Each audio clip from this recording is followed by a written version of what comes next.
Thank you. Thank you, thank you. Thank you. That was such a lovely, lovely introduction. I appreciate it, and thank you, Jean. Thank you all for being here. I am very grateful to be here at the Edward M. Kennedy Institute for the United States Senate. This place is a fitting tribute to our champion, Ted Kennedy, a man of courage, a man of compassion, and a man of commitment, who taught us what public service is all about. Not a day goes by that we don't miss his passion, his enthusiasm, and most of all, his dedication to working families. As the senior senator from Massachusetts, I have the great honor, as you pointed out, of sitting at Senator Kennedy's desk. I mean, the physical desk. That one is mine. There's a replica here, but I have the original, the kind of dented and sort of scratched up version. And exactly as Mrs. Kennedy said, it has in the drawer where Ted Kennedy, among others, carved his name in it. I sit at my desk sometimes when I'm waiting to be called on to speak or we're all in the chamber for a vote, and I sometimes run my thumb across where he has carved his name. It reminds me of the high expectations of the people of Massachusetts, and I try every single day to live up to the legacy that he left behind.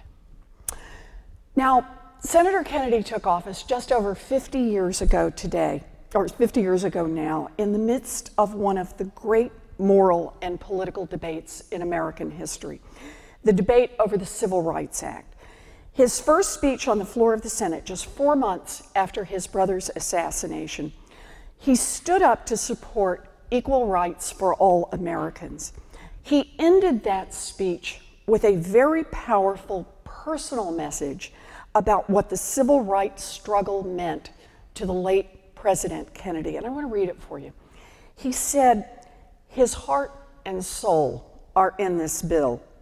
If his life and death had meaning, it was that we should not hate, but love one another. We should use our powers not to create conditions of oppression that lead to violence, but conditions of freedom that lead to peace. We should use our powers not to create conditions of oppression that lead to violence, but conditions of freedom that lead to peace." And that's what I'd like to talk about today. A half century ago, when Senator Kennedy spoke of the Civil Rights Act, entrenched racist power did everything it could to sustain the oppression of African Americans, and violence was its first tool. Lynchings, terrorism, intimidation, the 16th Street Baptist Church, Medgar Evers, Emmett Till. When Alabama Governor George Wallace stood before the nation and declared in his 1963 inaugural address that he would defend segregation now, segregation tomorrow, segregation forever, he made clear that the state would stand with those who used violence. But violence was not the only tool of oppression. African Americans were effectively stripped of citizenship when they were denied the right to vote. The tools varied: literacy tests, poll taxes, moral character tests, grandfather clauses, but the results were the same. They were denied basic rights of citizenship and the chance to participate in self-government. And the third tool of oppression was deliberately to deny millions of African Americans economic opportunities solely because of the color of their skin. I have spoken often about how America built a great middle class. Coming out of the Great Depression from the 1930s to the late 1970s, as GDP went up, wages went up for most Americans. But there is a dark underbelly to this story. While median family income in America was growing for both white and African American families, African American incomes were far behind those of white incomes. In the middle 1950s, the median income for African American families was just a little more than half the median income for white families. And the problem went far beyond income. Take a look at housing. For most middle-class families in America, buying a home is the #1 way to build wealth. It's a retirement plan. Pay off the house and live on Social Security. It's an investment option. Use the house as a way to be able to finance a business. It's a way to help the kids get through college. It's a safety net if someone gets really sick. And if all goes well and grandma and grandpa can hang on to the house until they die, it's a way to leave wealth to the next generation, a boost up the economic ladder.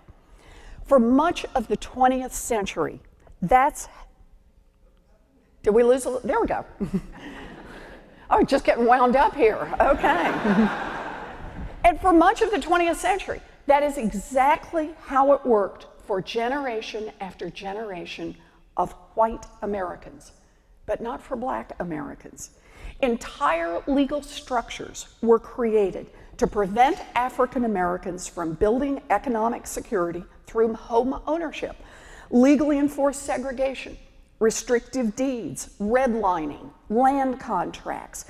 Coming out of the Great Depression, America built a great middle class, but systematic discrimination kept most African American families from being part of it.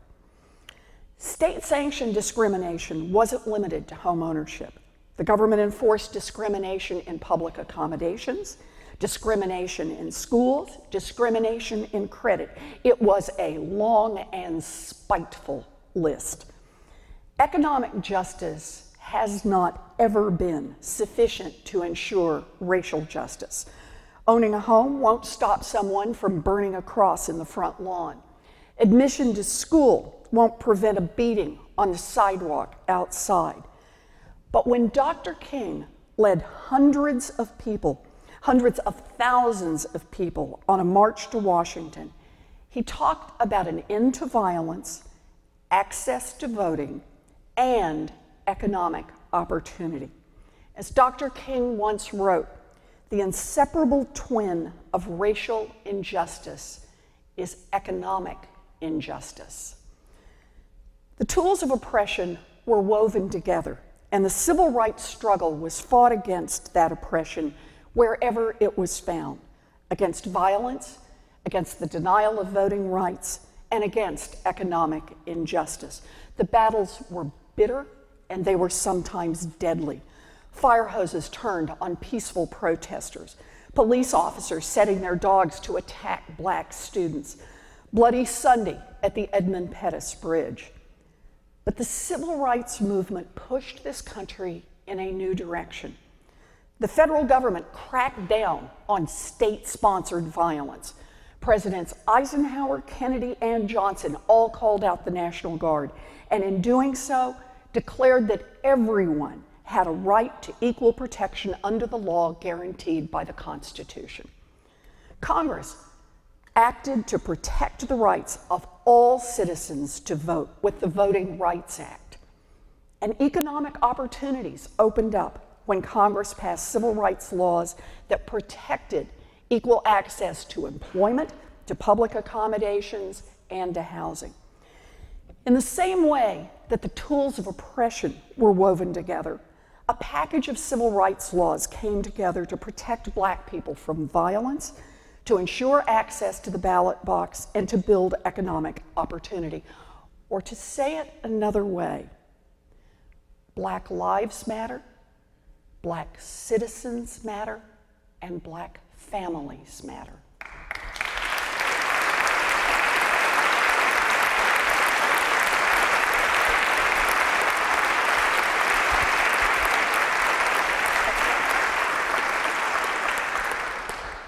And here we are, 50 years later, and we have made real progress toward creating the conditions of freedom. But we have not made enough progress. 50 years later, violence against African Americans has not disappeared. Consider law enforcement.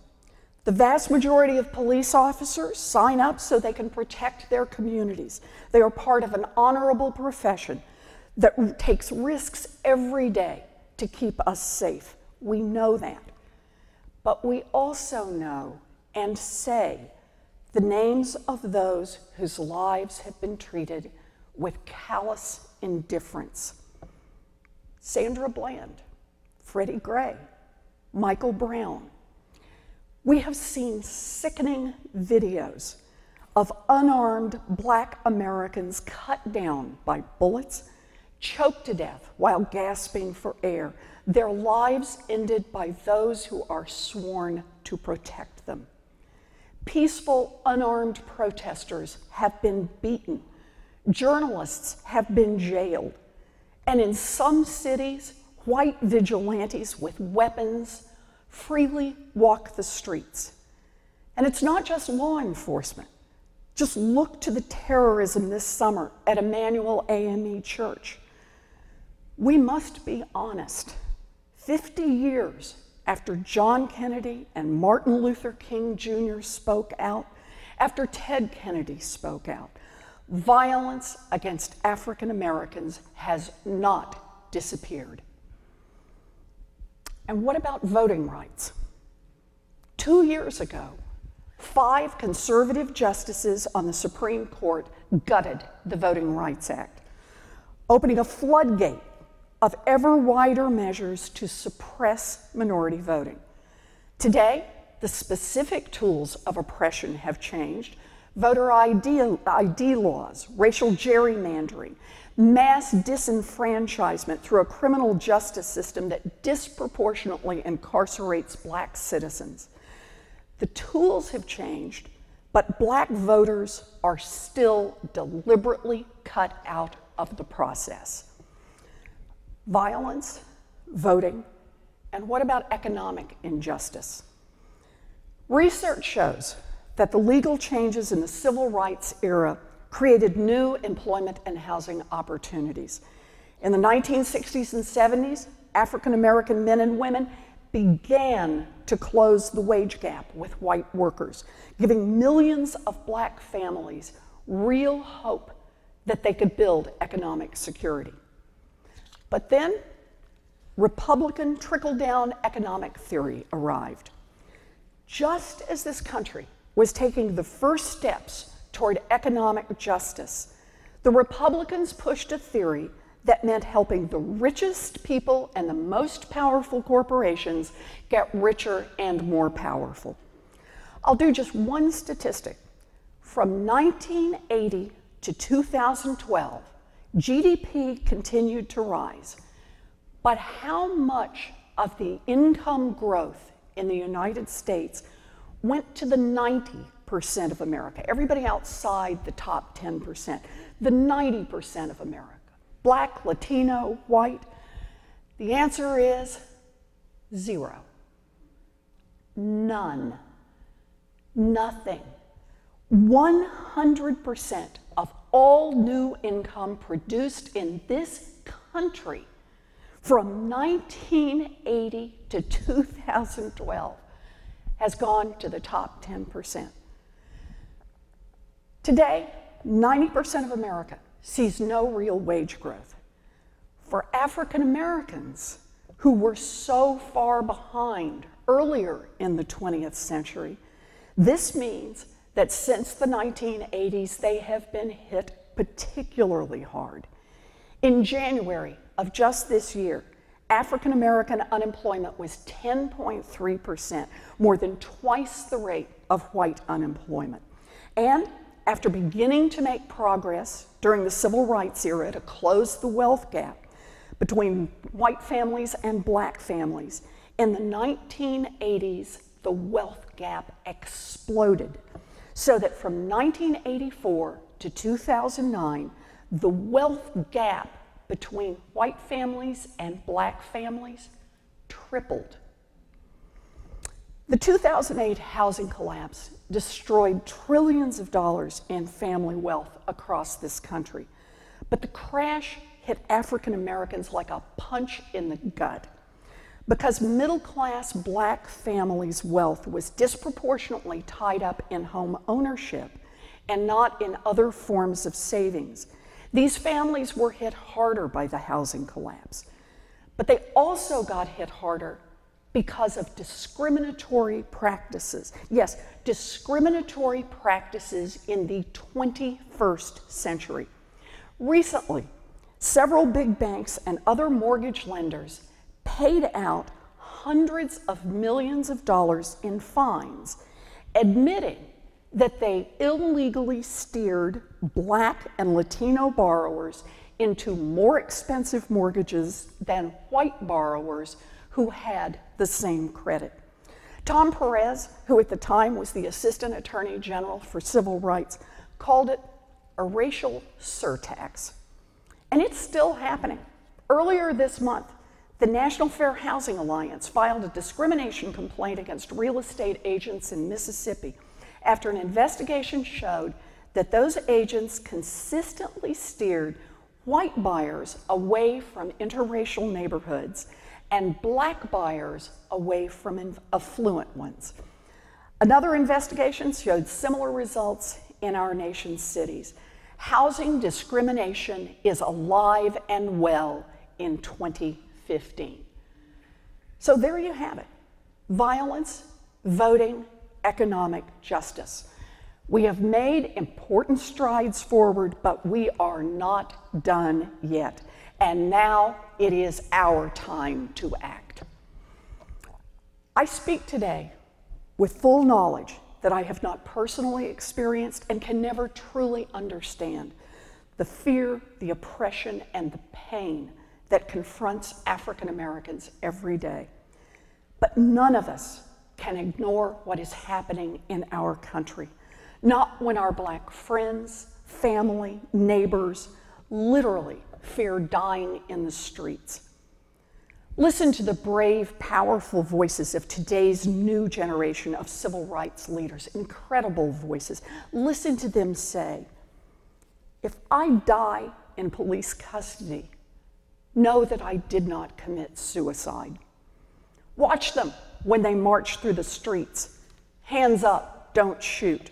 Not to incite a riot, but to fight for their lives. To fight for their lives. This is the reality that all of us must confront, as uncomfortable and as ugly as that reality may be. It comes to us, once again, to affirm that Black lives matter, that Black citizens matter, that Black families matter.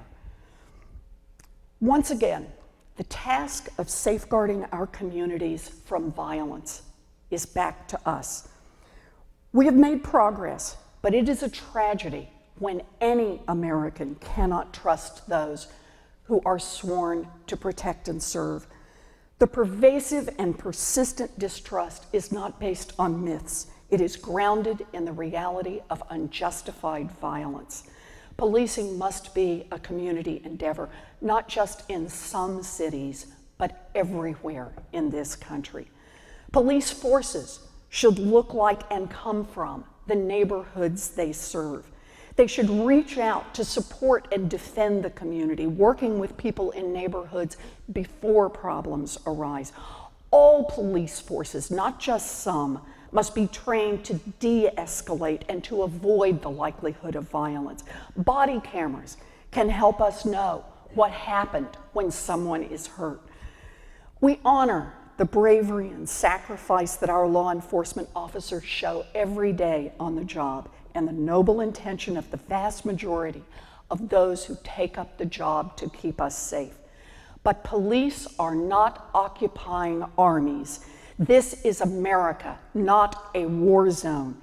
And policing practices in all cities, not just some, need to reflect that reality.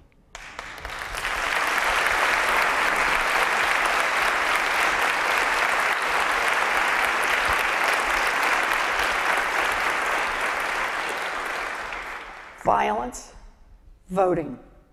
It is time to call out the recent flurry of new state law restrictions for what they are, an all-out campaign by Republicans to take away the right to vote from poor and Black and Latino American citizens who probably won't vote for them. The push to restrict, and that's what we have to call it out for what it is.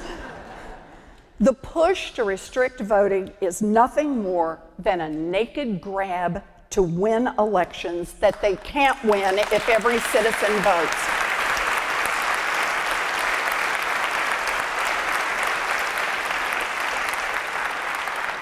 Two years ago, the Supreme Court eviscerated critical parts of the Voting Rights Act. Congress could easily fix this, and Democrats in the Senate have called for the restoration of voting rights. Now it is time for Republicans to step up and support a restoration of the Voting Rights Act, or stand before the American people and explain why they have abandoned America's most cherished liberty. You bet.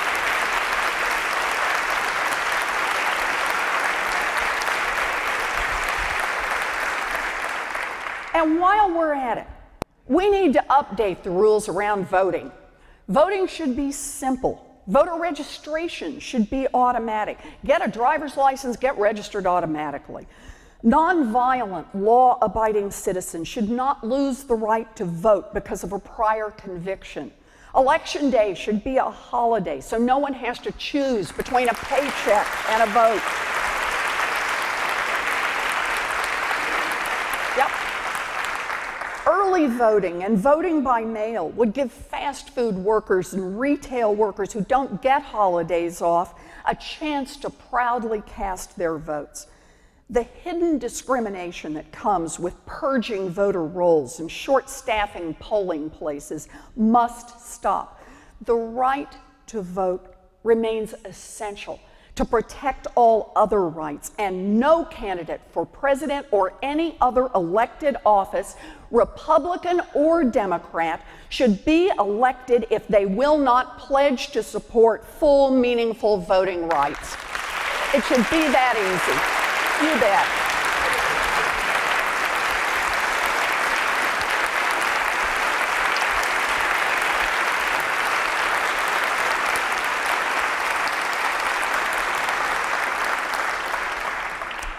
Violence, voting, economic justice.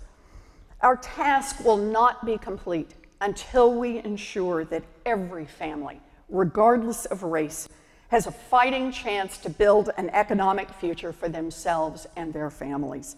We need less talk and more action about reducing unemployment, about ending wage stagnation, and about closing the income gap between white and non-white workers.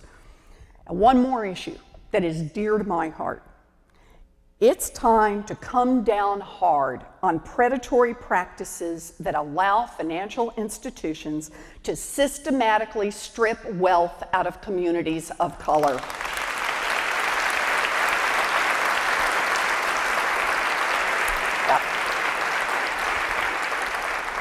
One of the ugly consequences of bank deregulation was there was no cop on the beat when too many financial institutions figured out that they could make great money by tricking, trapping, and defrauding targeted families.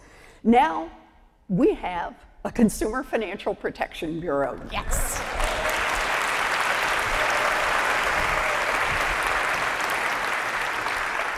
But it is our job to make sure that it stays strong and independent so that it can do its job and make credit markets work for Black families, for Latino families, for white families, for all families in this country.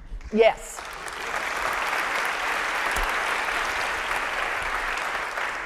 There's a lot of work to do. Back in March, I met an elderly man at the First Baptist Church in Montgomery, Alabama. We were having coffee and donuts in the church basement before the service started. And he came over and started visiting with me, and he told me that more than 50 years earlier, May of 1961, he had spent 11 hours in that same basement, along with hundreds of people, while a mob outside threatened to burn down the church because it was a sanctuary for civil rights workers. Dr. King, who was there, called Attorney General Bobby Kennedy, desperately asking for help. The Attorney General promised to send the army, but the closest military base was several hours away.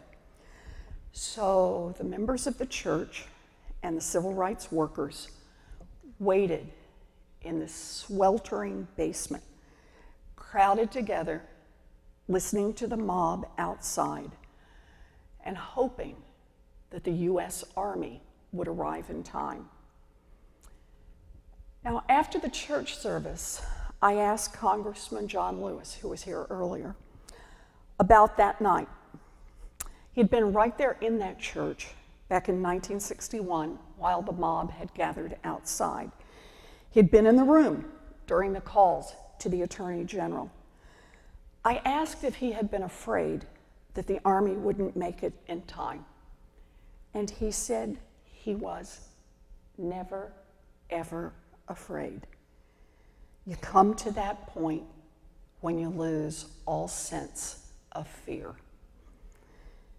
And then he said something I will never forget.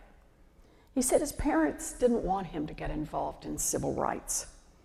They didn't want him to cause trouble. But he'd done it anyway.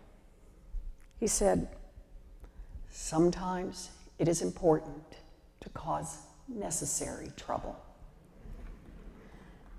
The first civil rights battles were hard fought, but they established that Black lives matter, that Black citizens matter, that Black families matter. Half a century later, we have made real progress, but we have not made enough progress. As Senator Kennedy said in his very first floor speech, this is not a political issue, it is a moral issue to be resolved through political means. So it comes to us to continue the fight, to make, as John Lewis said, the necessary trouble, until we can truly say that in America, every citizen enjoys the conditions of freedom. Thank you. Thank you. Thank you. Thank you. Thank you. Thank you. Thanks very much. Thank you. Thank you. Thank you.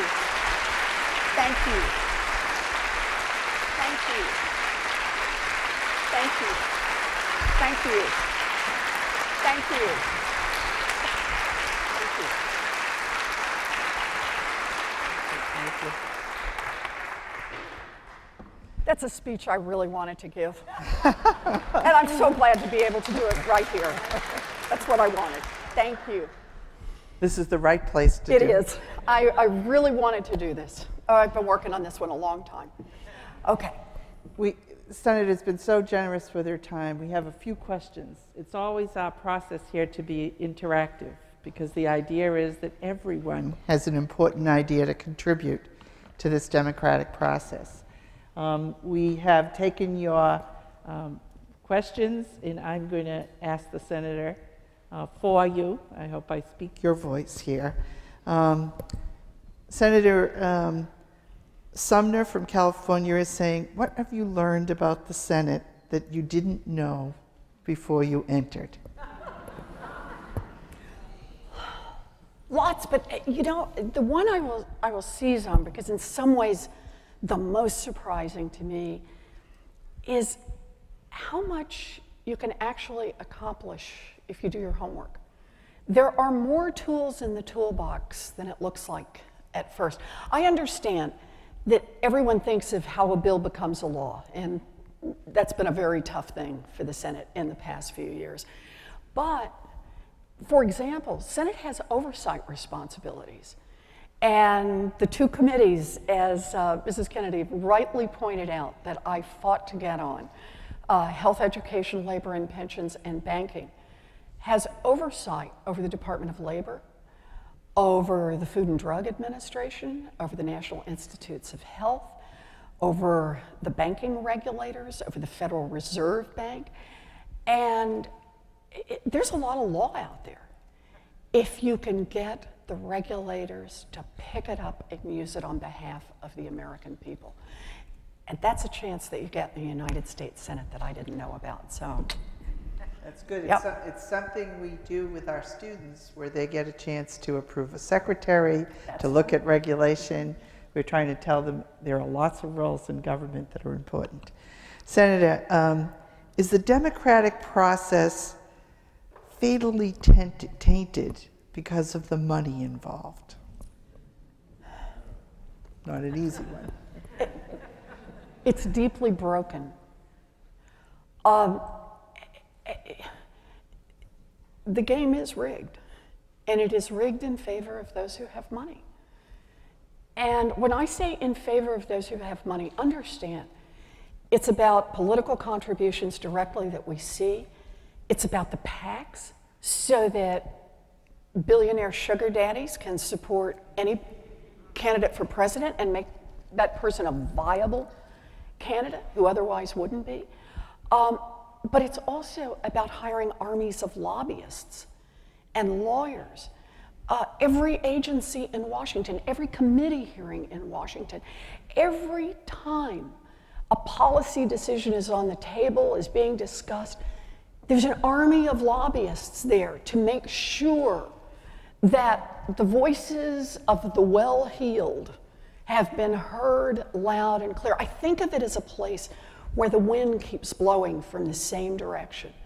And it's not the direction of families who are just trying to build a future. It's not the direction of young people who are just trying to get an education. It's not the direction of seniors who just want to retire with a little dignity. And so taking this government back so that it represents the people is the highest goal for us now. It must be. This is what I think of as the senator's legacy. This is what I think of as my #1 job in the United States Senate. We've got to take this government back for the people.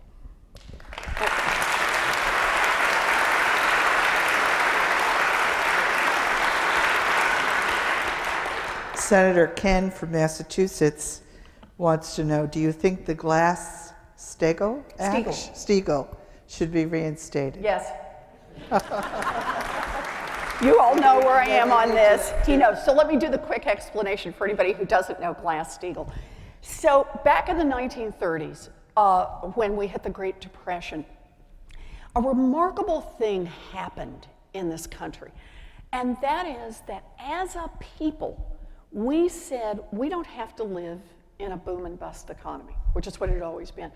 We said we can put some basic laws in place to level this out and make it just a little fairer place for everyone, economically speaking. And so we did 3 things.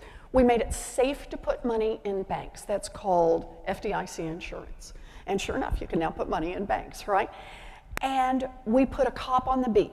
That's the SEC, to make sure that they didn't sell fake stocks and things like that. And the third one is we separated what I like to think of as boring banking, you know, checking accounts and savings accounts, from the high-risk, high-profit, high-loss world of Wall Street trading. And that was Glass-Steagall. And then what happened, you can guess. The banks hated it because they wanted the profits you can make from the big trading. You get big CEO salaries and, right, return more to your shareholders. And Wall Street, the big Wall Street investment houses, hated it because they wanted access to your grandma's savings account money. Because it's cheap money and it doesn't demand the same kind of rate of return. So both sides are going peck, peck, peck on that wall, wanting to beat that wall down. And what happened is, up from the 1930s to about 1980, the same point about trickle-down economics that I made earlier, The wall stayed in place, it was strong, it was firm, and then starting in the 80s, there's a little hole here and a little exception there and a little piece there, until finally, by the late 90s, the whole thing just gets knocked down and repealed and it all comes together. That movie did not end well for us because what happened is those largest financial institutions, you keep getting more concentration of money, more concentration of power, and that's how we ended up in 2008 with Too Big to Fail and $700 billion in the TARP bailout and literally trillions of dollars in backdoor bailouts from the Fed. We put Dodd-Frank in place. It has done a lot, and it's helped. But my view is we should go back. One more piece that would be helpful is Glass-Steagall. Separate boring banking. It makes the regulation part so much easier. They want to take risks on Wall Street, then let them take risks on Wall Street with investors' money, investors who know what's going on in that case. And here's always the pitch for me. Why not? It would bring down the size of banks. It would make the financial system more secure and safer. But it would mean that the guys who want to do the high-risk trading can't get access to your savings account, and your bank won't make the kind of profits if you're in one of the big banks that they can make otherwise. And I think that's exactly what we should do. So yes, 21st century Glass-Steagall all the way. All the way. Good. You're going to have to go home and say, I cannot believe what a dork I'm turning into. I was just applauding Glass-Steagall, you know. But it's important stuff. It really is. Well, when you come here, you're supposed to learn new things. That's right. That's right. And when people say, why do you call this series Getting to the Point? There you go. There you go. That's right. This is our last question, because we appreciate all the time you've given us. Other than through public systems we all use, like roads and water, how do you see us being interdependent with each other? Oh, what a nice question. So, I think of this, I'll describe it this way, as the main functions of a federal government. Provide for the common defense. We all understand that. Put a cop on the beat. So we have rules of the road. You can't have everybody get into the intersection at the same time. You can have red lights and green lights. We've got to have an SEC to make sure that the paperwork you filed is true. Someone can't just come and seize your property. You got to have rules. The third part is that government gives us the chance to create investments together that none of us could create alone. So you can't build the road in front of your house, hope that your neighbors will do the same, and somehow we'll have an interstate highway system.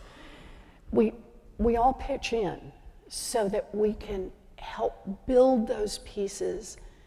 Why? Because we know that if we do, we'll all be better off. And I think of this in roads and bridges, but also in education.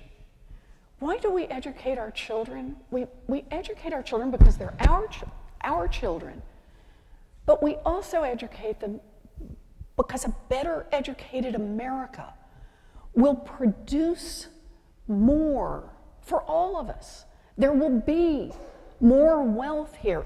Do you realize that by 2020, America will have 5 million jobs that require a college diploma and nobody to fill them? I mean, just think about that, what it takes to move this country forward. And those are investments we have to make together, not loading our kids up with debt. In the last year, think where you were a year ago right now, last September. In just the last year,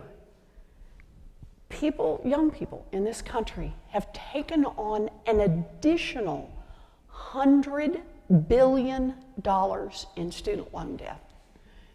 70% of all kids going to college now have to borrow money in order to do that. And keep in mind, 3 out of 4 are in a public university. So for me, this is about the investments we make together. And while I'm on it, I'm going to say one more, just because I see I've got 1 more minute here. And that is the investments we make in research. This is part of what makes us an extraordinary people and an extraordinary country.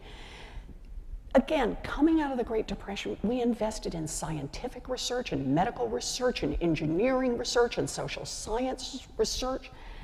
Why?